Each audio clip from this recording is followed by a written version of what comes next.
Peraturan Presiden 95/2018 ya terkait dengan SPBE, kemudian Perpres 132 tahun 2022 tentang arsitektur SPBE, kemudian ada Peraturan Menteri Kominfo ya nomor 16 tahun 2022 tentang kebijakan umum penyelenggaraan audit TIK dan komunikasi, kemudian peraturan badan yang tentunya ini juga baru disahkan di bulan Oktober ini Bapak Ibu semua. Peraturan Badan Nomor 8 Tahun 2024 tentang standar dan tata cara pelaksanaan audit keamanan SPBE. Nah, inilah menjadi hal yang terpenting bagaimana kita bisa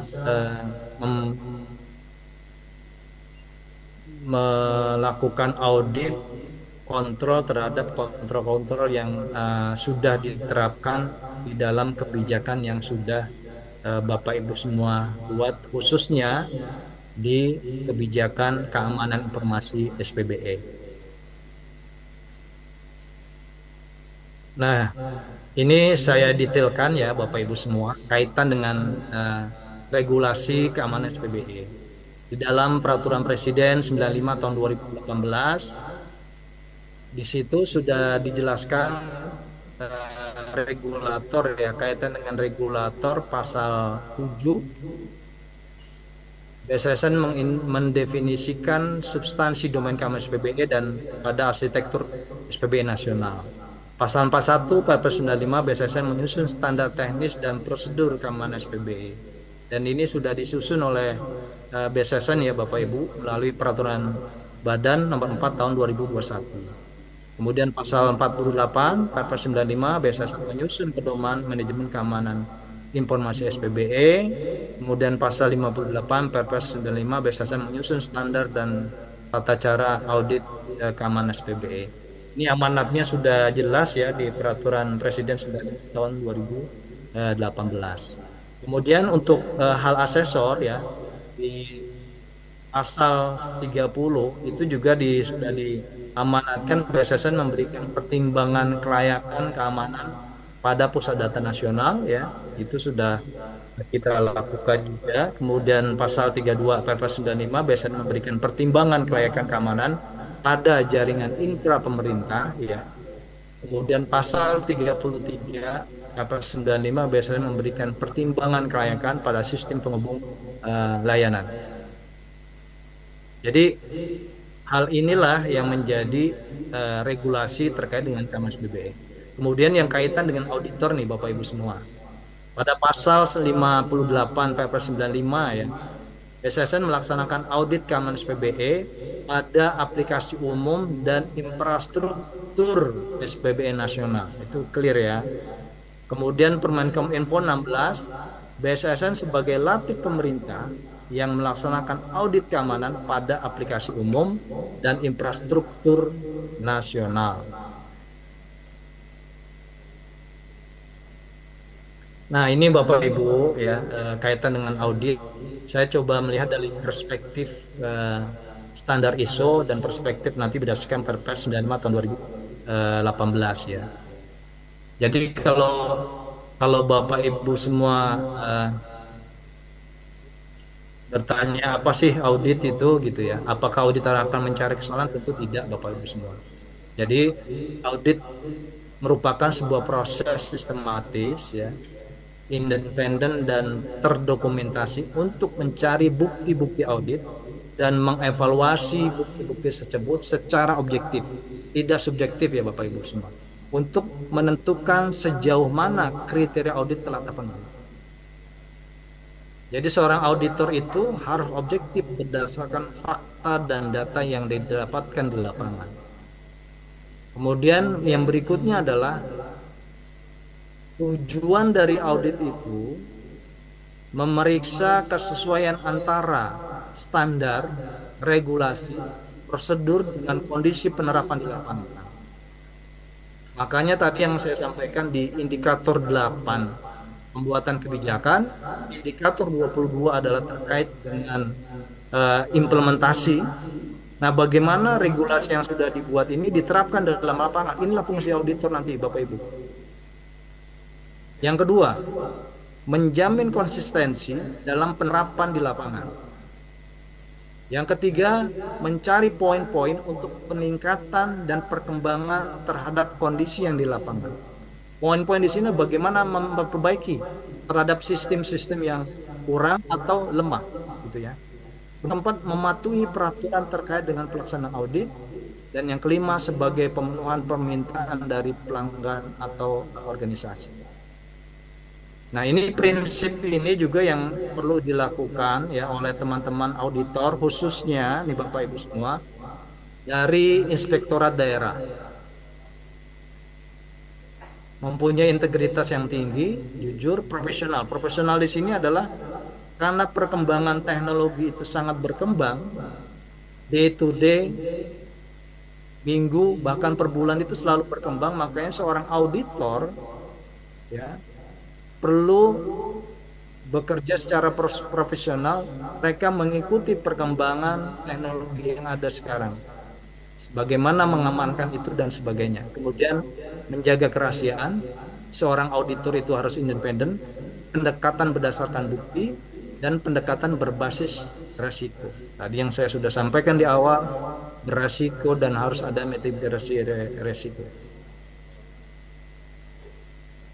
Nah, sementara pemahaman atau pengertian audit TIK SPBE ya berdasarkan pasal 1 dalam Peraturan Presiden 95 2018, audit TIK adalah proses yang sistematis untuk memperoleh dan mengevaluasi bukti secara objektif terhadap aset teknologi, informasi dan komunikasi dengan tujuan menetapkan tingkat kesesuaian antara TIK dengan kriteria yang telah ditetapkan.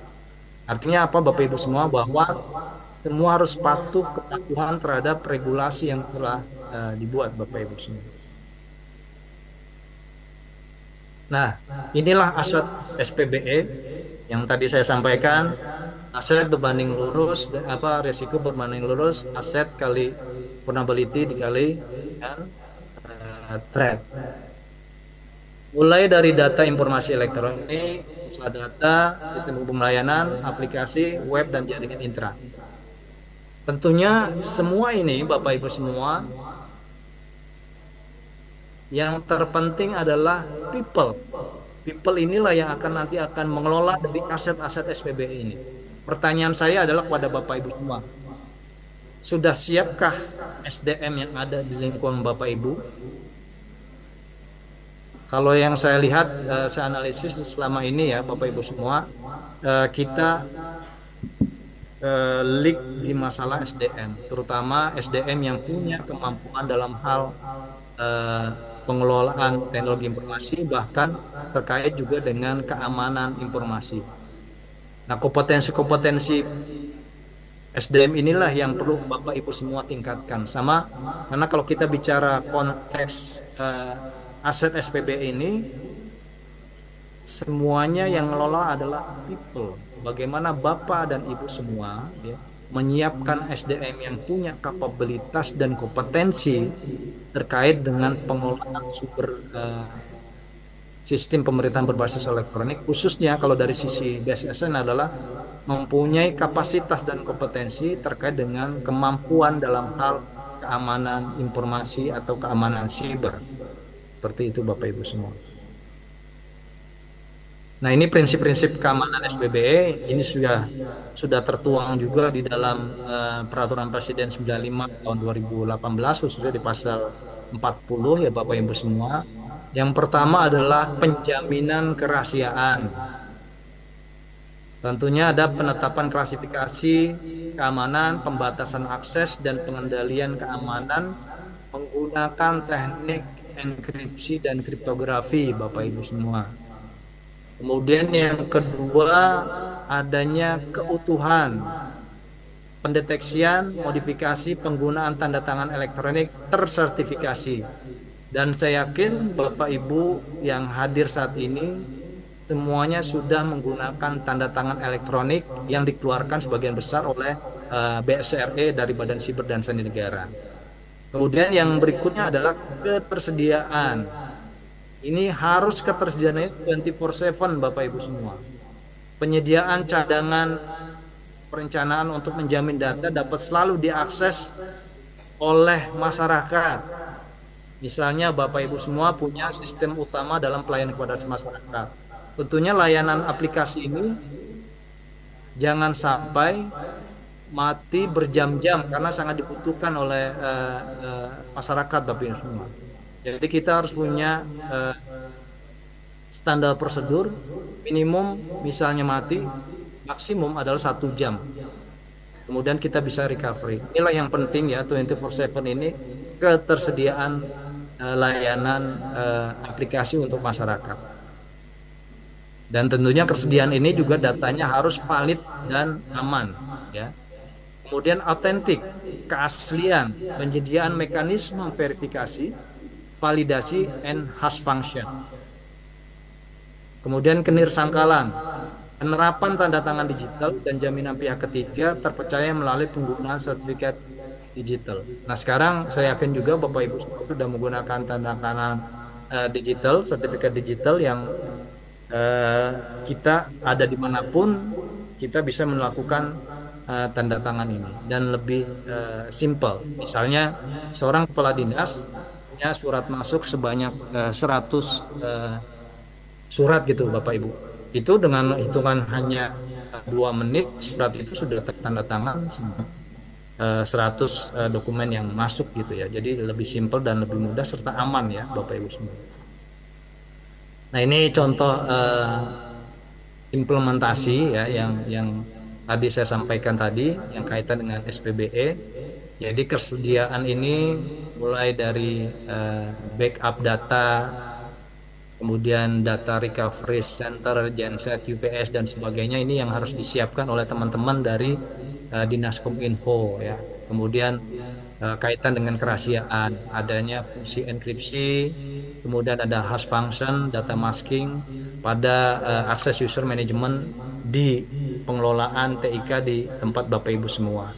Kemudian keutuhan, penggunaan sertifikat elektronik, kemudian file integrity monitoring, kemudian berikutnya ada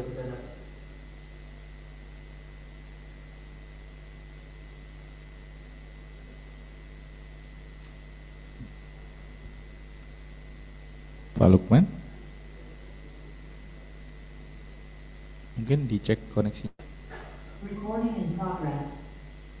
jika ada seseorang yang mengganti dokumen kita, even 1 titik atau angka 1 dihilangkan, itu keasliannya akan terlihat Bapak Ibu semua bahwa itu sudah tidak asli dan tidak original. Makanya perlulah yang namanya keaslian ini, dan kenirssangkalan menggunakan sertifikat elektronik ini sudah kami sampaikan Bapak Ibu. Nah ini penjaminan kerahasiaan yang tentunya juga dengan menggunakan teknik kriptografi ya Bapak Ibu semua.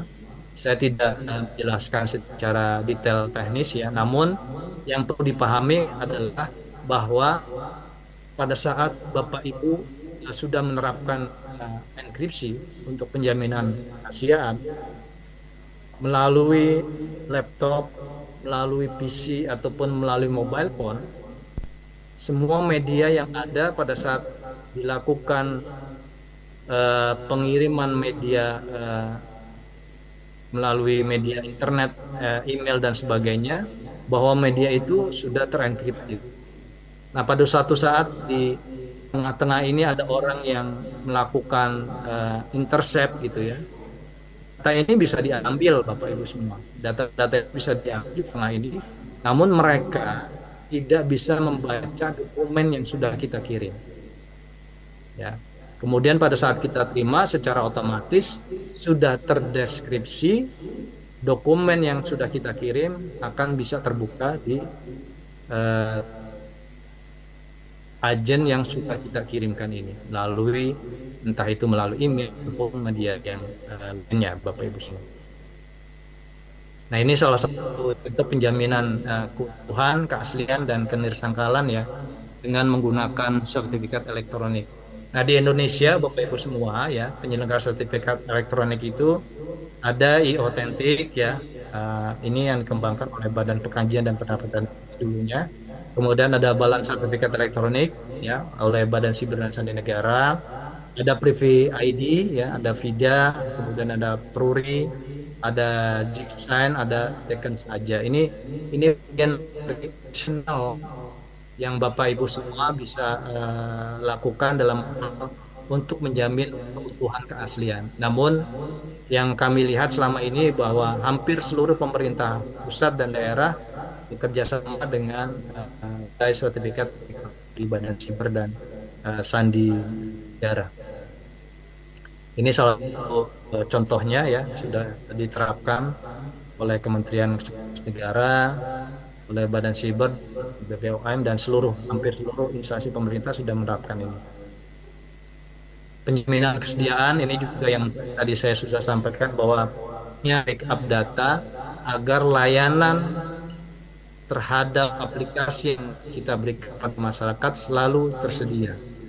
Dan kalau toh mati atau tidak berfungsi, itu secara otomatis, secara cepat bisa ada backup data system yang secara 24/7 bisa langsung membackup data-data Bapak Ibu semua. Inilah yang terpenting, pencadangan data, kemudian lokasi jaringan terkait dengan data-data yang kita miliki, gitu ya. Jangan sampai tidak terlayani kebutuhan masyarakat, gitu. Karena kaitannya kita sebagai pemerintah, reputasi kita sebagai pemerintah di masa masyarakat juga akan berkurang, Bapak Ibu. Nah, sekarang saya coba sampaikan, tadi saya sudah bicarakan konteks kaitan dengan audit keamanan SPBE gitu ya. Secara regulatori, mandatori yang harus sudah jelas diamanatkan oleh BSSN dan harus dilaksanakan oleh Bapak Ibu semua. Nah, sekarang bagaimana Bapak Ibu semua bisa mengimplementasikan atau menerapkan dokumen keamanan SPBE ini untuk meningkatkan nilai indeks SPBE. Kalau tadi saya lihat indeks SPBE di area domain keamanan masih sangat di Indonesia ya Bapak Ibu.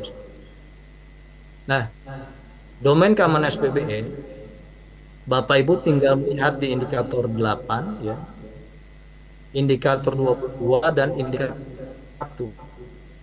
Kita tanya kembali kepada Bapak Ibu semua, apakah Bapak Ibu semua sudah membuat kebijakan internal terkait dengan manajemen keamanan informasi SPBE? Ini Bapak jawab tuh. Kalau belum berarti nilainya 1, Pak. Kalau Bapak kebijakan itu nilainya 3. Ini akan mempengaruhi nilai indeks SPBE kita. Kemudian penerapan manajemen keamanan informasi di indikator 22. Bagaimana indikator ini diimplementasikan buat indikator 22. Jadi kalau saya lihat data keseluruhan Indonesia, penerapan, karena memang kebijakan pun masih belum banyak yang dibuat. Kemudian audit keamanan SPBE ini untuk mengukur tingkat kematangan pelaksanaan SPBE terhadap penerapan kebijakan, kemudian kepatuhan terhadap kebijakan dan penerapan terhadap kebijakan. Ini juga tadi data yang sudah sampaikan ini masih rendah. Artinya teman-teman dari Dinas Kominfo dan Inspektorat Daerah berdasarkan tugas kewenangannya wajib nih melakukan audit keamanan SPBE internal di lingkungan masing-masing, Bapak Ibu semua. Nah, ini audit keamanan SPBE bagi PPD ya, sudah jelas tadi yang sudah saya sampaikan juga di Perpres 95, kemudian Permen Kominfo 16 2022 tentang UPT ya. Kemudian Perban BSSN nomor tahun 2021 tentang manajemen keamanan informasi SPBE dan standar teknis dan prosedur keamanan SPBE. Nah, ini harus diterapkan Bapak Ibu semua. Ini standarnya sudah sangat clear ya dari BSSN. Bapak Ibu semua bisa melihat secara jelas di sana, termasuk terkait dengan standar teknis dan prosedur yang harus dilaksanakan oleh Bapak Ibu semua terkait dengan keamanan SPBE. Kemudian tata caranya bagaimana, ini sudah ada di Peraturan Nomor 8 Tahun 2024 gitu ya. Memang saat ini setelah peraturan ini dibuat ya, BSSN tidak membuat satu tools yang untuk teman-teman dari pemerintah daerah, tapi kami lebih pada tools ini diserahkan kepada masing-masing pemerintah daerah, khususnya teman-teman dari auditor inspektorat daerah, dengan dasar ya tentunya Peraturan Badan Nomor 4 tahun 2021. Bagaimana peraturan ini bisa comply dengan yang ada saat ini, Bapak Ibu. Tuhan ini berdasarkan Peraturan Nomor 4 tahun 2021. Nah, ini template ya yang sudah kami berikan juga kepada teman-teman dari pemerintah daerah gitu ya. Kami sudah berikan surat contohnya juga gitu ya, terkait dengan audit terkait dengan kebijakan. Jadi surat putih ya tahun 2022 sudah kami sampaikan tuh provinsi, kabupaten, kota terkait dengan template kebijakan sistem manajemen keamanan SPBE. Gitu ya. Nah, ini peran BSN nomor 4 tahun 2021 yang terkait dengan Bapak semua. Ini kepatuhan ini sejatinya harus dilaksanakan oleh teman-teman pemerintah daerah karena patuh terhadap regulasi. Kaitan dengan pertama, manajemen keamanan, penetapan ruang lingkup, kemudian penanggung jawab dari keamanan, ya, perencanaan, kemudian dukungan, evaluasi keamanan, kemudian perbaikan berkelanjutan, Bapak Ibu semua. Gitu ya. Kemudian standar teknis keamanan ya, Bapak Ibu ya. Kalau melihat standar teknis dan prosedur keamanan, di poin 1 itu ada data dan informasi. Salah satunya adalah bagaimana penerapan enkripsi data dan informasi yang dikelola oleh Bapak Ibu semua. Kemudian yang pemanfaatan sertifikat elektronik. Yang ketiga, pemulihan dan pencatatan data dan informasi jika terjadi sebuah case yang mengakibatkan kelumpuhan dari sebuah data dan informasi yang Bapak Ibu semua kelola. Gitu ya. Kemudian standar teknis dan prosedur yang aplikasi ya. Kita masih lihat ada aplikasi berbasis web dan aplikasi berbasis desktop dan aplikasi berbasis mobile. Nah, ini standar dan prosedurnya Bapak Ibu semua. Bagi teman-teman dari Dinas Kominfo yang punya kemampuan teknis, tentunya kita melihat peraturan perubahan ini, Bapak Ibu semua. Bagaimana aplikasi ini harus diterapkan dalam pengembangan sebuah aplikasi. Jadi, aplikasi yang dikembangkan adalah atau aplikasi yang akan dibuat adalah aplikasi yang security by design.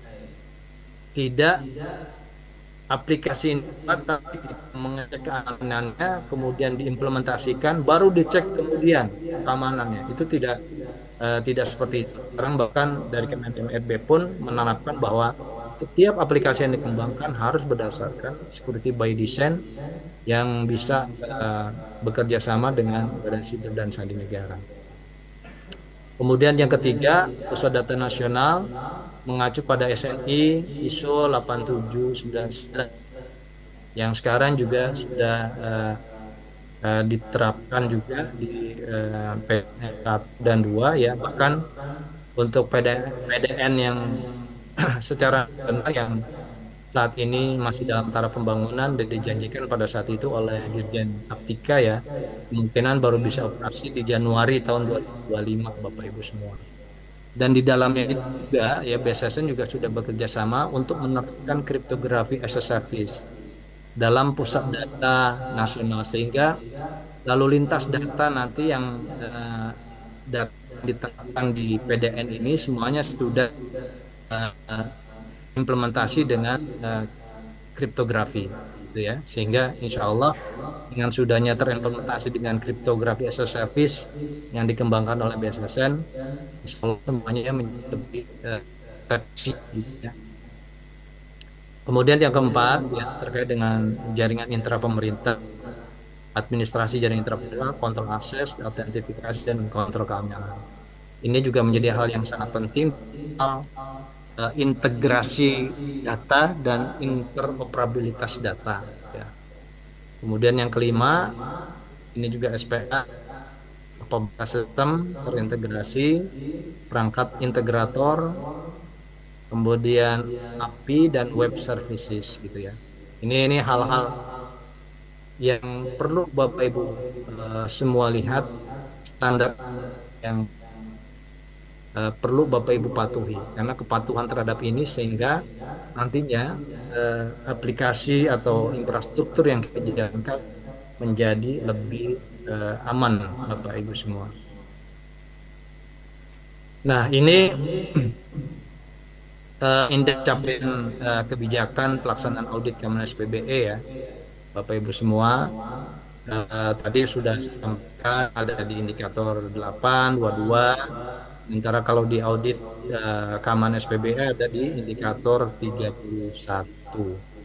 Indikator-indikator inilah nantinya bisa meningkatkan ya indeks SPBE Bapak semua gitu ya. Nah, kalau kita lihat dalam penilaian ini ya, kebijakan internal ini mempunyai nilai 13% nih Bapak Ibu semua kaitan dengan domain kebijakan internal ya. Kemudian domain kata-kata ya, ini adalah 25%.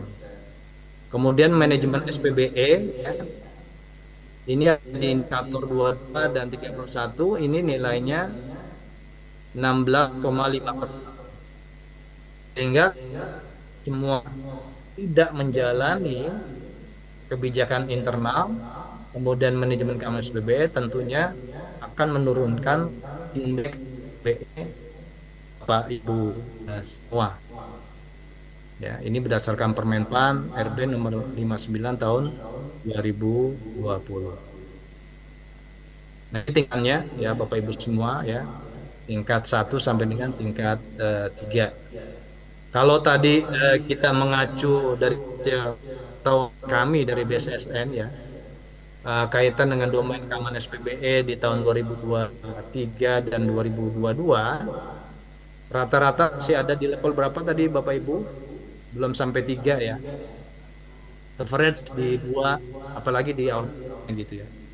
Kalau kita melihat ini bahwa kriteria tingkat 1 telah terpenuhi dan kegiatan audit keamanan SPBE dilaksanakan sesuai dengan perencanaan perlindungan. Kondisi kegiatan audit keamanan SPBE dilaksanakan tanpa pedoman audit keamanan. Kemudian tingkat satunya, kegiatan audit keamanan SPBE belum atau telah dilaksanakan kondisi kegiatan audit keamanan SPBE tanpa perencanaan yang berkesinambungan.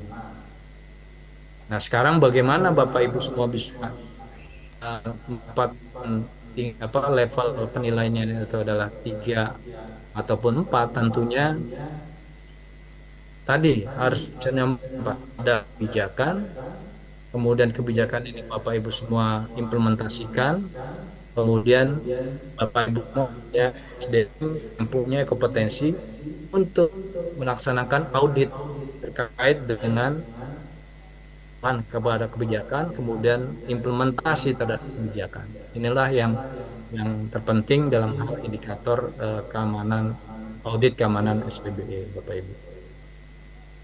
Nah, kemudian sekarang ini saya coba berikan ya penerapan audit keamanan pada domain keamanan SPBE, Bapak Ibu. Jadi implementation security audit as SPBE security domain kontrol nih Bapak Ibu semua. Ya, nanti Bapak Ibu semua. Kalau dilihat ada 3 komponen yang saya bicarakan dalam hal ini ya. Pertama tadi yang saya sampaikan adalah perkembangan digitalisasi, kemudian cyber security, di mana yang terus berkembang, membawa ancaman terhadap kerentanan cyber ya, Bapak Ibu semua. Tentunya ini menjadi tindakan cyber security main peran penting dalam melindungi pemerintahan, dalam melindungi ada. Kemudian dalam konteks juga dalam hal konservasi tadi berkaitan dengan pemanfaatan teknologi untuk kualitas ya, meningkatkan berkelanjutan dan kemudian mengoptimalkan alokasi sumber daya melalui auditing, dan terakhir adalah audit keamanan SPBE ini ya. Jadi seiring dengan semakin banyaknya ketergantungan pemerintah pada platform digital untuk operasional dan penyampaian layanan, makanya perlu melakukan audit keamanan secara mulai dari kemudian proses dan penyedia layanan menjadi sangat penting ya, Bapak Ibu semua. Kemudian audit keamanan SPBE ya, memastikan kepatuhan terhadap standar keamanan ya. Bapak Ibu nanti akan mengidentifikasi ya, penekanan dan rekomendasikan perbaikan yang diperlukan ya, untuk menjaga lingkungan digital yang aman ya. Jadi bagian ini saya coba membahas ya secara peran yang dilakukan dalam hal menjaga integritas dan kerahasiaan aset pada digital pemerintah, Bapak Ibu semua. Jadi audit SPBE ini ya terdiri dari audit infrastruktur SPBE ya, kemudian audit aplikasi SPBE dan audit keamanan SPBE. Nah, ketentuan audit keamanan SPBE, Bapak Ibu semua, ini sudah saya sampaikan, ada Perpres 95, Perkemenkom Info 11 2022, Perban BSSN 8 2024 ya. Jadi objek yang akan diaudit adalah aplikasi dan infrastruktur. Kemudian tujuan audit keamanan SPBE adalah kepatuhan terhadap kriteria keamanan SPBE. Jadi kesesuaian nih tadi yang saya bilang, kepatuhan. Ya. Kemudian hal yang akan dinilai juga adalah terkait dengan tata kelola, manajemen, fungsionalitas dan kinerja serta aspek TI lainnya, Bapak Ibu. Nah, terkait dengan audit TIK, semesta audit TIK ini, let's say kita petani Bapak Ibu semua. Audit TIK SPBE, ada audit aplikasi SPBE dan ada audit infrastruktur SPBE ya. Nah, audit aplikasi SPBE, aplikasi umum dilakukan oleh siapa?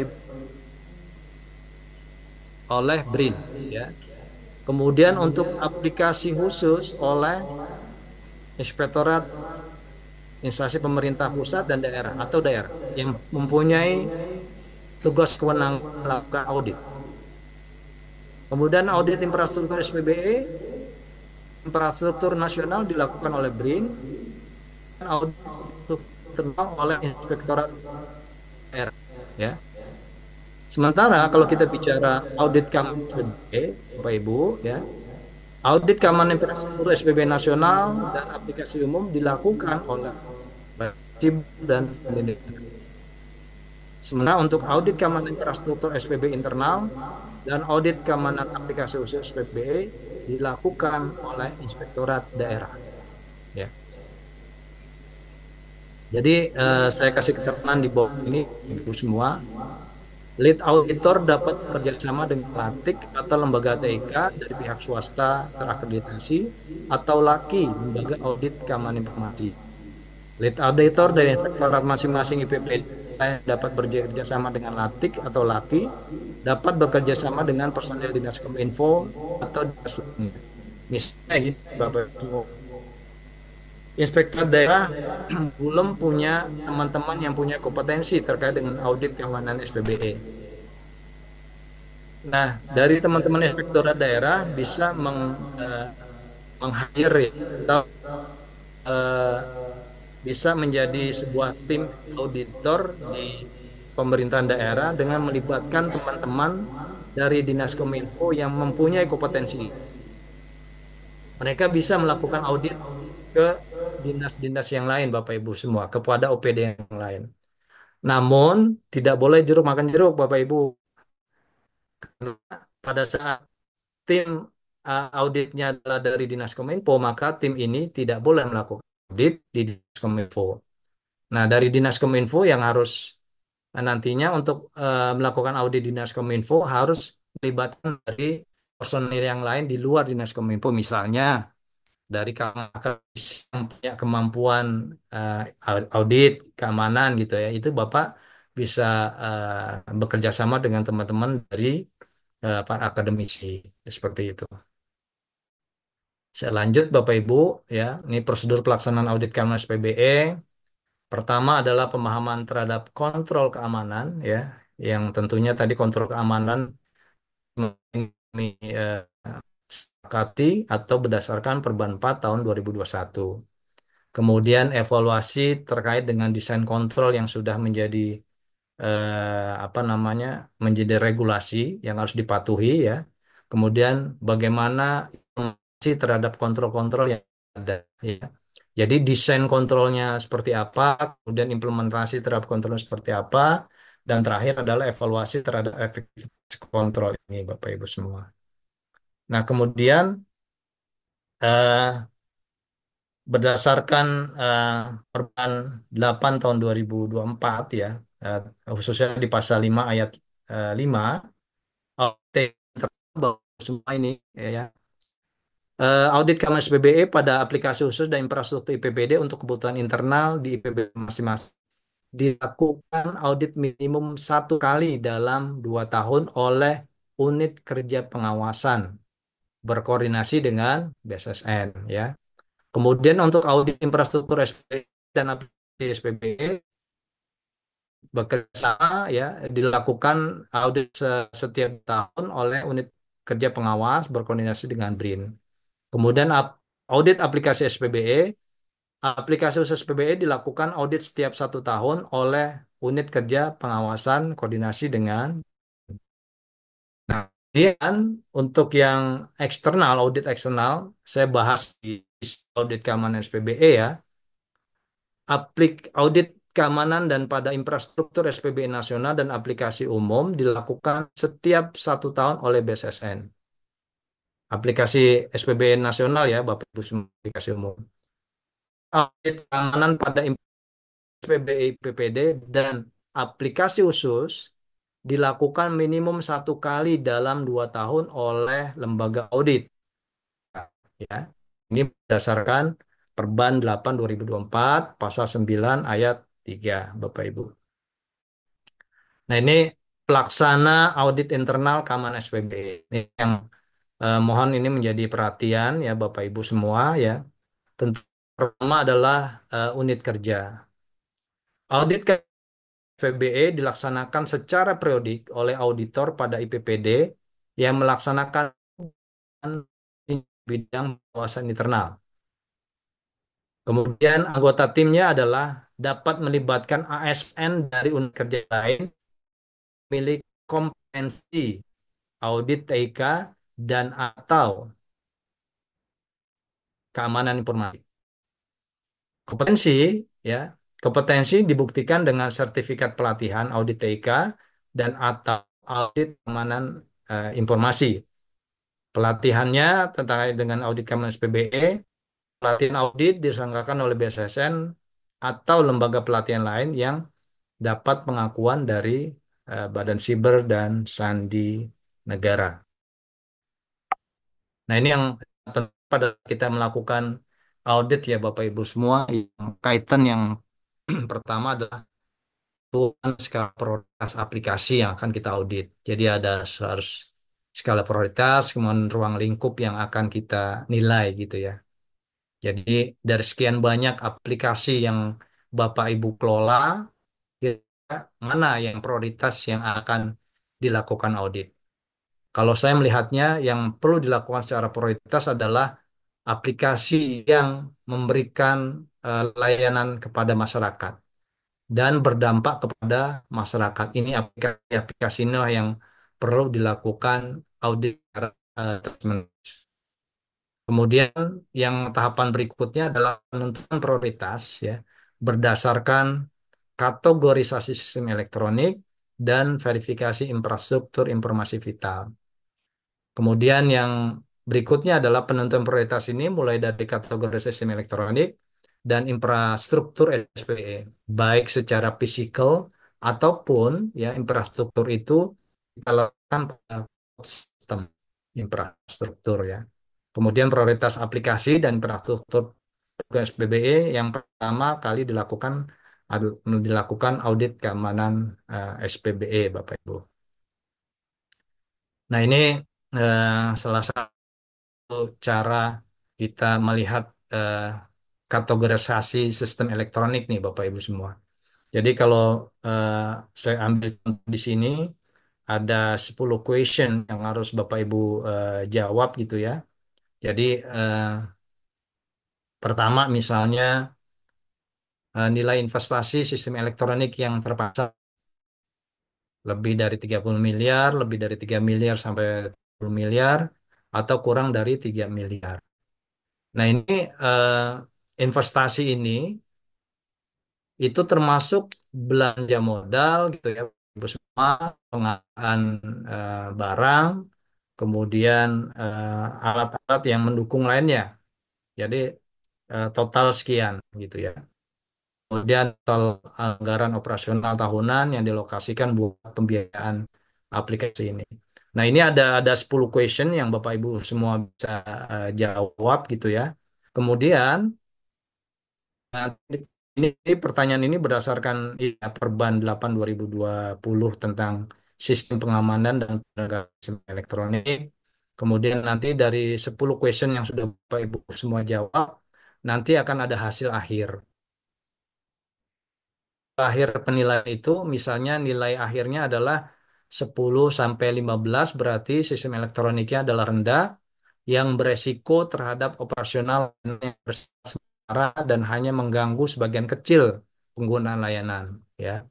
Kemudian kalau Bapak Ibu nanti nilainya adalah mendapatkan 16 sampai 34 ya, berarti sistem elektronik yang berisiko tinggi terhadap penyelenggaraan layanan publik dengan skala terbatas, provinsi, kabupaten, dan kota. Kemudian kalau yang strategis, nilainya 31 yang berisiko terhadap penyelenggaraan negara dan pertahanan keamanan negara. Rata-rata yang saya lihat adalah sistem elektronik di pemerintah daerah adalah tinggi, ya, sehingga berskala jika terjadi resiko berskala terhadap provinsi, kabupaten, dan kota. Maka dari itu, inilah yang pentingnya kita melakukan audit ruang lingkup mana yang akan kita audit. Saya melihatnya sebaiknya melakukan audit itu pada sistem elektronik yang memang eh, digunakan oleh masyarakat luas. Ya. Jadi kalau digunakan dengan masyarakat luas, ini kan nilainya sekitar nilai 16 sampai 34 nih Bapak Ibu semua. Nah, nanti akan kita nilai kesiapannya seperti apa dan seterusnya. Nah, ini perlu juga kita tekankan pertimbangan kriteria domain keamanan SPBE ya. Eh, Dalam kebijakan makro tentu ada secara nasional ada Undang-Undang 27 2022 tentang PDP ya. Kemudian Perpres 95 2018 tentang SPBE. Kemudian ada lagi Perpres 82 tahun 2002 tentang pelindungan infrastruktur vital ya. Kebijakan mesonya ya, terkait dengan aturan di bawahnya.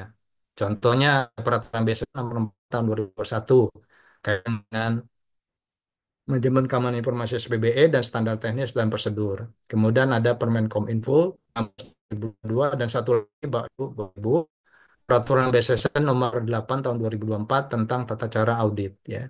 Kemudian kebijakan mikronya adalah bagaimana Bapak Ibu melihat kebijakan makro dan meso ini, Bapak Ibu semua bisa terapkan di dalamnya. Salah satu contoh tadi, Bapak Ibu diwajibkan membuat peraturan terkait dengan manajemen BB. bupati atau surat keputusan bupati terkait dengan manajemen keamanan informasi SPBE. Jadi ini nih bahan-bahan pertimbangan kriteria domain keamanan SPBE yang menjadi PR Bapak Ibu semua yang harus